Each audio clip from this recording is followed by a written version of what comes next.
ma'rifatullah, mengenal Allah. Al-ula al-ilmu wa huwa ma'rifatullah. Ya. Jadi kewajiban yang pertama adalah mengenal Allah tabaraka wa taala. Dan kemarin kita bahas wajib-wajib di sini adalah wajib ain, artinya wajib kepada setiap individu. Ya. Ala kulli ra'sin. Jadi setiap kepala ini wajib mengenal, mengilmui tentang apa? Tentang Allah. Ma'rifatullah, wajib kenal dengan Allah. Maka tadi saya tanya, kenal tidak dengan Allah? Itu kan persoalan. Maka orang kalau tidak kenal dengan Allah tidak akan bisa bagaimana mendekat kepadanya. Bagaimana cara memohon kepadanya, ya? Bagaimana tadi, ya? Untuk menghadirkan ampunan darinya, karena kita tidak kenal, ya. Taunya berangkat pagi pulang sore, kan begitu, ya. Berangkat pagi pulang sore, mencari, ya, nominal sebesar pintu dan seterusnya, mencari ketawa, mencari enjoy, mencari keinginan hawa, saya mah hayang kitu dan seterusnya. Padahal ingat bahwa di awal penciptaan kita itu untuk beribadah. Kepada siapa? Kepada Allah. Maka kenali siapa Allah. Ala kulli hal ma'asyiral muslimin, seluruh apa aktivitas yang kita lakukan itu kan ditujukan untuk siapa? Untuk Allah. Persoalannya, bisa tidak kita, ya, mempersembahkan ala kulliyatin, secara total kita persembahkan segala sesuatu dalam kehidupan ini kepada Allah, dalam keadaan kitanya tidak kenal dengan siapa? Dengan Allah. Bagaimana? Antum berdoa ceritanya kepada Allah, antum sendiri tidak kenal dengan Allah, ya. Otomatis kan idasta'anta fasta'in bil, apabila engkau memohon, meminta, mintalah kepada kumaha ada terkena saya macam Allah. Kalaupun tahu meminta harus begini dalam keadaan kita tidak kenal dengan siapa? Dengan Allah. Siapa Allah itu? Ya bagaimana? Gitu loh. Itu kan persoalan. Maka beliau rahimahullahu ta'ala menegaskan di awal ma'rifatullah azza wajal bil qalbi, yang ma'rifatun tastaljimu qabula ma syara'ahu wal id'anu wal inqiyadulah. Mengenal Allah tabaraka wa ta'ala yang dimaksud adalah mengenal Allah dengan hati, artinya hadirkan di dalam hati, ya. Apa yang mesti hadir di dalam hati, ya, seputar Allah. Nah, yang pengenalan tersebut melazimkan kita menerima apa-apa yang disyariatkan oleh Allah tabaraka wa taala, tunduk dan patuh kepada Allah tabaraka wa taala. Bahkan tahkimu syariatahu, ya, kita berhukum dengan syariat-syariatnya, allati jaa biha Rasulullah Muhammad sallallahu alaihi wa ala alihi wasallam. Nah, di paragraf ini, awas, ini tauhid. Kita mengenal Allah tadi. Mengenal Allah bukan dengan lisan. Allah tuh anu, Allah tuh anu, Allah tuh bukan yang dimaksud, tapi dengan hati. Ya.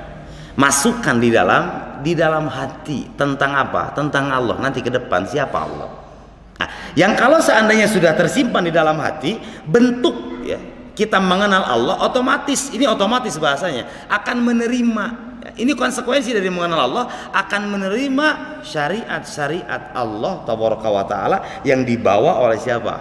Muhammad sallallahu alaihi wa ala alihi wasallam. Tunduk bahkan dan patuh, siap, ya, dengan hukum-hukum Allah tabaraka wa taala. Nah, kalau demikian adanya, ini isyarat bahwa dia kenal dengan Allah. Baru itu juga sudah kenal dengan Allah. Menerima terhadap apa-apa yang disyariatkan Allah tabaraka wa taala melalui lisan Muhammad sallallahu alaihi wa ala alihi wasallam, bahkan tunduk dan patuh terhadap syariatnya, ini indikasi bahwa dia mengenal Allah. Lalu kemudian yang kedua, ya, seseorang akan bisa mengenal terhadap Robnya. Nah, ini artinya bagaimana, ya, bukan aturan, lebih ke proses mengenal Allah. bin nadhari fil ayati asyar'iyyati fi kitabillahi azza wa jal wa sunnati rasulillahi sallallahu alaihi wa ala alihi wasallam.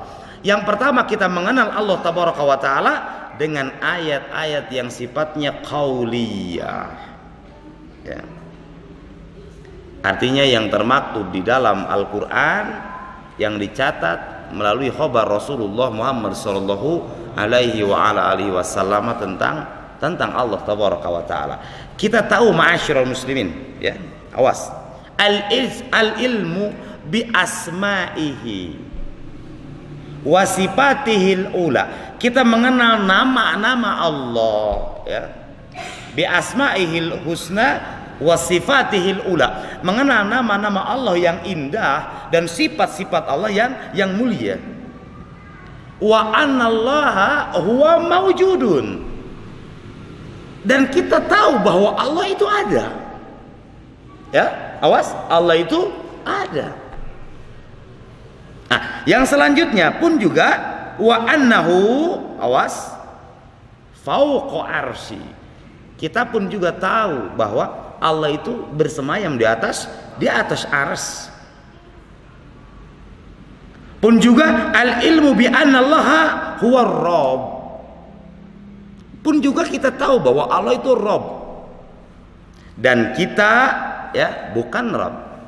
Allah itu Rabb wa ghairuhu marbub.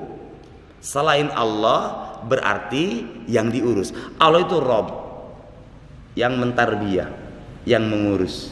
Berarti selain Allah yang diurus. Wa annahul khaliq, dan Allah zat pencipta. Berarti selain Allah wa ghairuhu makhluk, yang diciptakan. Wa annahul mudabbir, dan Allah pun juga mudabbir, yang mengatur tadi, yang mengurus. Wa ghairuhu mudabbar, dan selain Allah berarti yang diurus, yang diatur. Ya, istilahnya kan seperti itu. Nah, ini mengenal Allah melalui ayat-ayat apa tadi? Qauliyah, yang termaktub di dalam Al-Quran, ya, yang termaktub di dalam Al-Hadis. Jadi alhasil ala kulli hal kita mengenal Allah dengan apa-apa yang termaktub di dalam Al-Quran dan apa-apa yang dihobarkan oleh Rasulullah Muhammad sallallahu alaihi wa ala alihi wasallam. Sampai kita tahu di dalam Al-Quran bahwa Allah itu Al-Ahad. Antum baca surah Al-Ikhlas, Qul huwallahu ahad. Tahu bahwa Allah itu Maha Esa. Ini bukan dari siapa saja, tapi bi ayatillahi al-qauliyah, dengan ayat-ayat Allah yang sifatnya qauliyah. Yang dimaksud Al-Qur'anul Karim. Bahkan kita pun juga tahu bahwa Allah itu zat yang alimul gaib, ya, yang tahu tentang kegaiban, ya. Kita tahu bahwa Allah itu memiliki asma'ul husna, ya. Walillahi al-asma'ul husna. Allah memiliki nama-nama yang indah. Wasifatuhul ula, dan sifat-sifat yang mulia, yang luar biasa. Dari mana? Dari Al-Quran. Luar biasa. Sering kan antum bacakan dalam surah Al-Hasr misalnya, ya, banyak kan. Sampai kata Allah dalam Al-Quran kan seperti itu, ya. Allah itu la ilaha illahu alimul ghaibi wasyahada huwar rahman huwar rahim al-malik al-quddus, dan seterusnya dan seterusnya. Nah, dari nama-nama Allah tersebut lalu kemudian menghadirkan keyakinan, yang dengan keyakinan itu berarti muncul satu kekuatan pengenalan yang pasti terhadap Allah Subhanahu wa ta'ala.